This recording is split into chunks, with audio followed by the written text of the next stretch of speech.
Good afternoon, everyone. I'm Chami Baroman, and my report is all about methods of cooking fish and seafoods. Fish and shellfish can be prepared in simple ways, but due to the delicate nature of fish and shellfish, needs an extra care and attention during cooking. Fish is an excellent protein to serve because there are many ways that you can cook it. But not all methods of cooking will work for every type of fish. There are many ways you can prepare fish, but certain cooking methods can bring out the full flavor of fish. What to consider when choosing a cooking method: 1. The thickness of the fish. 2. The natural flavor of the fish. 3. The third of the fat in the meat. 4. Whether the skin is on or off. 5. If you have a whole fish fillet or steaks.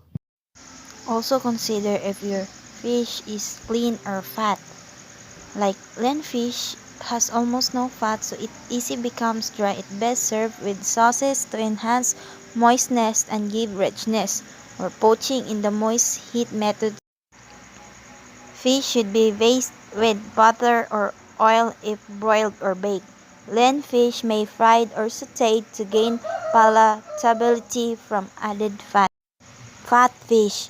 The fat in the fish enable them to tolerate more heat without becoming dry. Fat fish can be cooked by poaching. Fat fish are well suited to broiling and baking. The dry heat method eliminates excessive oiliness. Large fat fish like salmon and mackerel may be cooked in fat, but care should be taken to avoid excessive greasiness. Cooking method for fish. 1. Steaming. Traditional cooking methods for shellfish, but also healthy way to cook fish. Simmering or boiling. Simple methods that can bring out the flavor and subtle texture of fish and seafoods. Shallow frying.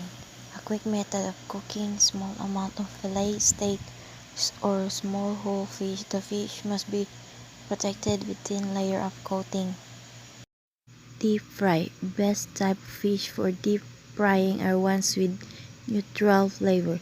Typical any type of fish with white meat will fry well. Broil. A good for sturdy fish that can handle the high heat without burning. Broiling is also an ideal cooking method when adding a glaze or marinade to your fish. Bake.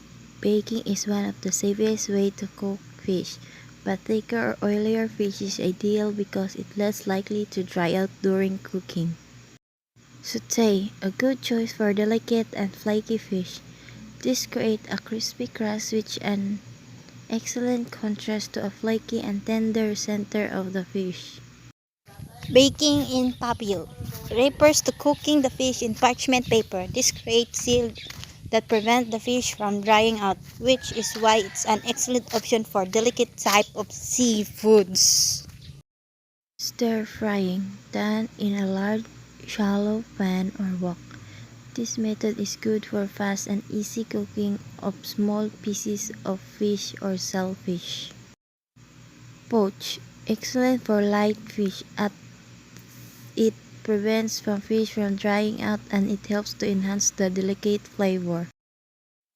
Shellfish. It can be cooked using any of the basic methods of fish.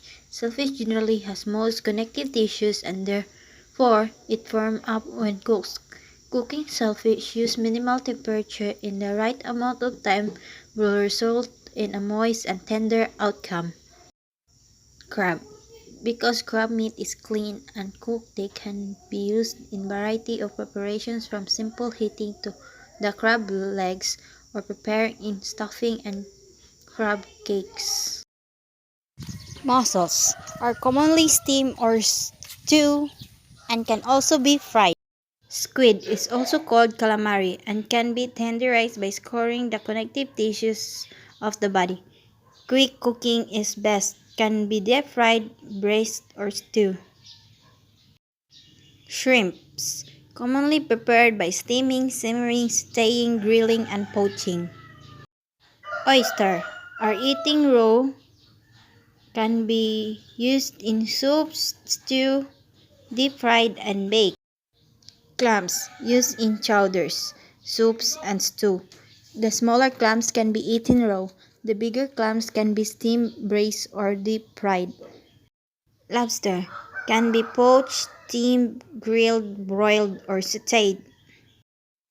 Scallops. It can be steamed or stew, deep fry, sauté or grilled. Sea urchin. It eaten raw in ceviche style preparation. Crustaceans should be cooked minimally because they can be get dry and rubbery if overcooked. And that's all my report. Thank you. God bless us all.